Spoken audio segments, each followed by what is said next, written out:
Hi everybody, Jillian here. Welcome back to my channel. Today I am going to be scrapbooking a couple of photos of my mother from the 60s, and they are both taken on different Easter Sundays in her new Easter dress.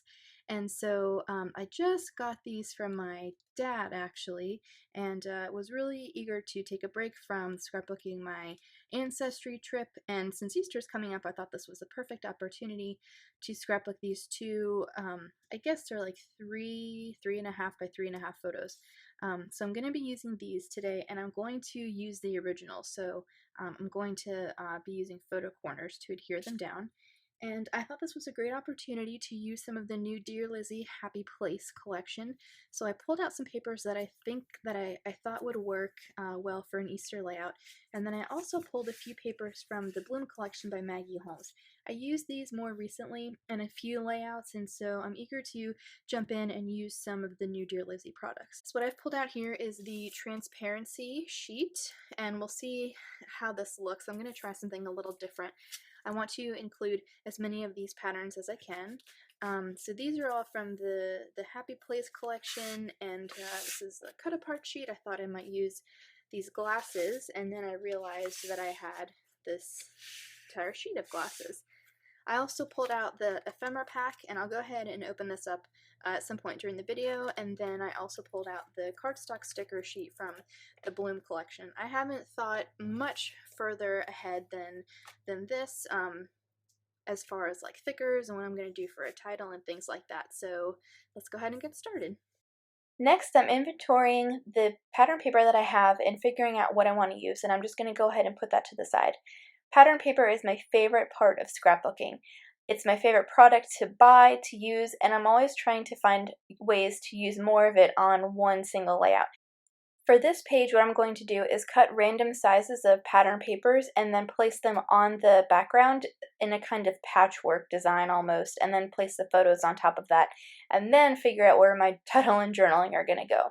So the first thing I'm going to cut down is this transparency, and I thought that I could use the backing sheet that the transparency came packaged with as part of the background for the layout.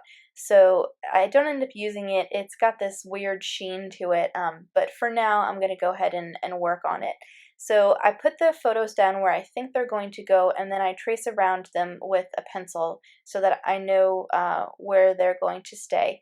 Then I pull out my ruler to see the size of the pattern paper that I'm cutting, and I realize that's not the way to do this. So I'm just going to go ahead and start cutting into some paper. I'm going to start with the transparency, and I cut a 4x4 block. I figure if I don't end up using it on this, it's a pretty generic size. I can use it for another project. But for the rest of these, I'm just going to cut random sizes of pattern paper out. And first, I'm going to go ahead and get the branding strip off of each sheet. So the first cut is 4x6. The next is 3x3. This paper is one of my favorites from the collection, and I cut it 3 inches wide and just over 4 inches long. This one I cut, I think, 5x5. And then on the sunglasses, I just cut enough paper for 3 columns of sunglasses.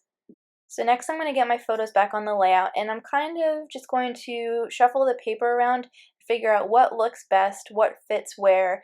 I'm kind of keeping an eye on the scale of each pattern. I don't want to put 2 large patterns next to each other. I'm also keeping an eye on those florals. I don't want that the leaf pattern paper and the floral pattern paper right next to each other. So I'm just trying to keep that in mind as I'm moving all of this around. So I had to step away from this after a while, and then I realized that the photos were too disjointed and I wanted to bring them closer together. And then as I was looking at the pattern paper that I had selected, I realized that I wanted a little more yellow. So I cut a 1.5 inch square from the yellow floral.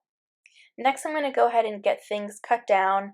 I thought originally I'd want the paper to hang off of the edge, but I decided against that. So I'm going to lightly adhere the transparency down, and I figured I would just find a way to get that down in the end once I determined where I wanted that to live permanently.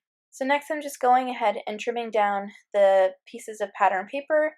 I have a pretty good idea of where they're going to stay. Typically, I don't cut into new sheets of pattern paper like this without a game plan necessarily. I did have to go back and cut a couple of things again, but it's okay with me. If I run out of the paper, I tell myself that I can always go back and buy more if it's available. I've noticed that a lot of scrapbook stores, online scrapbook stores, have not been restocking things when they sell out of it. So I changed things around a bit more because I just wasn't loving what was happening. Honestly, I think what I'm not crazy about is I feel like the pattern paper and the design of the layout is taking away from the photos, and that's what I'm struggling with, so I'm moving things around. I pulled out two thicker options. They're both from Dear Lizzy, and I end up going with these aqua thickers that have small white polka dots on them from the Polka Dot Party collection.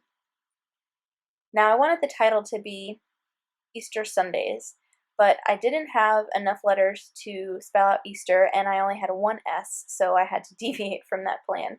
Next, I pulled out some Vellum Studio Calico Color Theory stickers, and I thought that I wanted to bring a little more yellow in.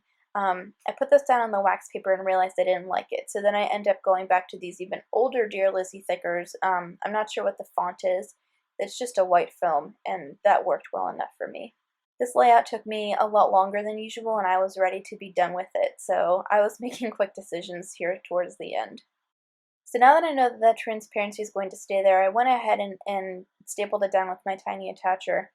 Then the photo started to move around on me a lot, and that was frustrating. This is actually the next day, and I had to go out and purchase photo corners that morning. So now that I have those, I'm going to go ahead and get them stuck down. And then my camera ran out of memory, and you guys missed seeing me put those 2 or 3 die-cut flowers up top, so I apologize for that, but you didn't miss much. Next, I'm going to start on my journaling, and for my journaling, what I did was jotted down a few questions since I really had no information about these photos. I knew when they were taken and the occasion, but that was it. So I jotted down a few questions like, how did they celebrate Easter? Where did they go to church? Who were they with? And then I called my aunt while she was out running errands or something, and she was able to quickly tell me, and that's how I got my journaling. So underneath the title, I wrote, pictured on the left is Susan, Vicky, and Linda in dresses Nanny made on Easter Sunday 1963 in front of their house. Pictured on the right is Susan on Easter Sunday in front of Granny's house in Hollandale circa 1970. And then over on the right, I'm going to write what my aunt told me about how they celebrated every Easter. So it says, according to Aunt Linda, most Easter Sundays began with Easter baskets filled with Peeps, a chocolate bunny, and jelly beans, none of which they were allowed to eat before going to church. Then they would go home for a ham dinner and go to Granny and Papa's house where they played with their cousins and hunted for Easter eggs hidden by Aunt Karen. Once I have my journaling down, I realize that I don't love the way that my writing looks on the pink pattern paper, so while I'm thinking about that, I'm going to focus my attention to the top of the layout with those 2 die-cut flowers, and I'm going to go back to the bloom sticker sheet and pull out a label and some hearts, and I'm going to layer those around the flower die cuts. I will end up writing the date that these photos were taken. I like to include the date for each photo on every page of my Heritage album so that at a quick glance you can get an idea of how old these photos are. So my workaround for the journaling on the pink paper is to go through the 4x6 Project Life cards I have from the Dear Lizzy Fine and Dandy core kit, and I'm looking for something that I can put on top of the journaling. So I'm going to have to rewrite it, and so I just pulled out a few options and then ended up cutting off the rounded corners. The piece that I cut doesn't fit the journaling entirely. You can still see a little bit of ink underneath it. So I'm going to go ahead and sacrifice yet another card and see if I can make that work. That box is too narrow, so unfortunately I've just cut down 2 cards. I will be able to use them later, so I'm not stressing out about it, but I decided that I'm just going to have to go back, cut some more of that pattern paper, and then rewrite the journaling onto the card, and then adhere that on top of the pattern paper. Once I have rewritten my journaling, I decide to cut off a bit of the excess paper at the top, and then I realize that it just looks kind of flat on the pattern paper, so I take some scraps of foam adhesive and put that strategically so that it's popped up from the pattern paper a little bit. So it is day 3 of working on this layout, and I am over it. So the last thing I'm going to do is add some embellishment to the bottom of the layout because it was looking a little empty down there. But first I'm going to swap out the pink heart from the top left of the layout for a yellow one from the bloom sticker sheet because I wanted to add a little more yellow to that corner. It was very pink. So I'm going to fidget around with this flower die cut and this pink heart down at the bottom, and I don't end up loving it. So in the end, I pull out the Shine sticker sheet from Maggie Holmes and I select this yellow striped bow, and I just put that down at the bottom with some foam adhesive underneath it to create a little more dimension, and that's it. Here's a final look at the layout along with a few close-ups. Thank you guys for taking time out of your day to watch what I'm doing, and thank you for your kind comments. I'll see you soon.